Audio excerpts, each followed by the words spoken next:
a shuddering sequence of events as things unfold. Haunting music, Jared. I know. It's like a funeral music. And a degree of catastrophising around it. It's sort of connoisseurs' choices to where you sit. So there's personnel and form. Let's do personnel first. Yep. So the injury to Nick Daicos is sort of awful. This is one of those that's felt across the football world. Oh, shocking, because everyone loves fun. We've been talking about Nick Daicos for all season. The joy he brings.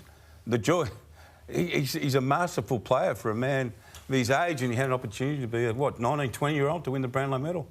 OK, that's done. Bad luck. Life deals curveballs at you, and he's just taken a big curveball, and hopefully there's no complications and he gets back. But it's sad for the competition. We want our best players out there playing football all through the year, but especially so in September. Reputations are made and lost in September. And I wanted to see Nick, like we all did, whether you could take what you've got in a home and away and do it 90,000 MCG qualifying final, preliminary final, grand final. May still happen, but we're on hold. We are. So it's a 6-week timeline, which would mean preliminary final. This was Nick Daicos and his view today. I guess bone healing's different for everyone, so there's no certainty around when I'll return. We're going to do the best to get the swelling down as soon as we can and get moving again. But as to a return date, we're not too sure yet, so it's going to be something we're going to have to play by ear. And I'll be doing everything I can to return as soon as possible. What did the coach say to you when you were stuck in the front?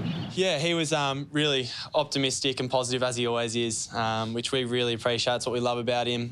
He said just take it in your stride. It's going to be a process, and stick to the process. Don't focus on an outcome like when you're going to get back. Just every week try and tick something off in your recovery list. And yeah, I'm very fortunate to have him as my head coach. It was a call that I needed at the time, and yeah, very grateful to have him. What does it mean for Brownlow medal night? It makes it absolutely fascinating. It makes it like 2014 when Gary Ablett was 22 votes when he did his shoulder. He missed, what year? 2014. He missed 8 games and got beaten by 4 votes, which is quite staggering. So this is the impact that it's had, is Nick Daicos was a raging odds-on favourite, and he's now a $6 hope, and it sits with Magpies and Petrarca. That's a big jump. Yeah. So I could make the case, we all follow these things differently, that Daicos got to about 31 votes when he polls the 3 against Fremantle in round 18, and this now makes him a sitting duck. I'd say there's sort of a sliding scale of his lead being between 3 and 5 at the moment, maybe 2 and 5, and Bontempelli and Petrarca are the closing forces on him. Bonten's got 1 match again. Oh, I'm suspecting McGuinness will go to him. Yes, well, that happens next in Tasmania, doesn't it? So 3 to play, and that's his lead. And in the coaches' votes, where we spoke about this, it was there was only a Fife Brownlow year had a player so quickly got to the 99 mark, but that's where it's going to end for Nick Daicos, and you'd think he'd get swallowed up there. Oh, who knows? Who knows? We'll go along and we'll see what happens. Brownlow night will sort itself out. Let's talk about what it means for Collingwood if we can. You know, there's a line in Shawshank Redemption, get busy living or get busy dying. And it's how you look at it. So Daicos going, can they win the flag? You think that? Or you either get busy crying about it or you get busy planning what you're going to do about it. And I like Craig McRae's response, but he has to respond that way. It's not, we're not wearing black armbands. No one hasn't died. So they've got to go back and they've got to plan. What do they do with Pendlebury? They move him to half-back. Does Chris go back in? Taylor Adams has been playing forward. Does he go back in? They're getting smacked up in contested ball. Maybe that was going to happen anyway, going into a big bruising final when the little hard asses back in there. Get in there, Taylor. So they have got options. They have, but they haven't got the gun. But they've still got options. They're still a pretty solid football team. So. You know, and Murphy's out injured, so that's a hiccup as well. But it'll be interesting to see how Craig McRae and the coaching staff, what they do this week coming. Friday night, Cats Friday night? Yep. Cats Friday night, MCG, right, what do you got?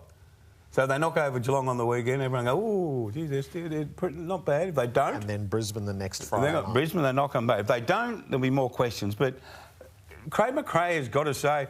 Like all injuries, Jared. I've said this to you a million times. Sorry, you're out. We've got to park you. You're out of our thinking. We will support you. We'll love you. We'll wrap our arms around you. Right, what's next? Who's in? What are we going to do? So really looking forward to Friday night to see what the machinations are happening in the centre square. They got beaten up, as you know, 18-3. That can't happen.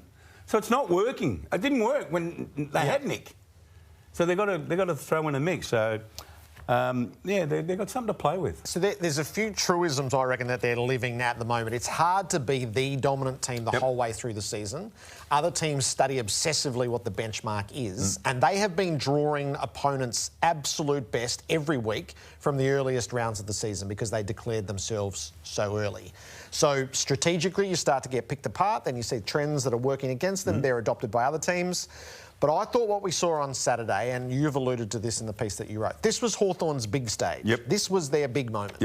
Playing against the team who's... Souped up, in your words. They were ginned up for Ginned up. I always say souped up. Huge crowd, When you pull me up when I say souped up, it's ginned up. So this is their grand final where they get to show what they're worth. And Collingwood is a team who's 2 games clear on top of the table and sitting in round 21. So do you give that credence? 100%. So do I. So when they didn't meet the physical marker, it was because... This is August. We'll meet that in September. In fact, we'll bring that in September. Well, they'll have to. You live your time in purgatory at this time of year, where all that position that they've earned themselves on the ladder, they don't get to prosecute that until qualifying final day. So this is a weaker version of Collingwood at the moment. Because they're humans, they know that the big dates are ahead, and they ran into a team who'd self-declared that this was their big day. War. They declared war. They went in with heavy artillery. They had a really bad attitude, Hawthorn, and it was edgy. It was great. It was great. It was great to see. But I'm big on the motivation factor and the psychology of football. When you're that far in front sometimes, you're not on edge, Jared. You're not. No. You're not playing to that. And in fact, you can't be. Ben Dixon can't sustain that. Ben Dixon called red line football. Play at the red line where it's wavering between nasty and full throttle and that level. They haven't been that. Carlton got them, stopped their run, and they were really physical. Hawthorn on the weekend, they didn't stop in their run. They kept the ball off them. It was a kick-mark game. Kicked it off, and when they had the opportunity, they hammered them. They went after Daicos, and then Josh got in. They went after Josh. So they were really ginned up, and I'm being serious. They were really ginned up. So Collingwood do have tactical issues to confront, but we all admire Craig McRae believing that he and his coaching staff would be capable of that. Is we've lauded Collingwood's style of football. That style of football, I believe they will produce when it matters most, and they're more than just one injury.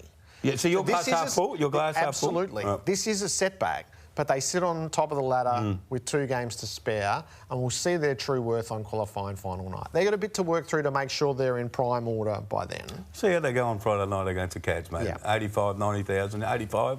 What's the weather like on Friday? No, yes. First time in 14 years you don't know the weather.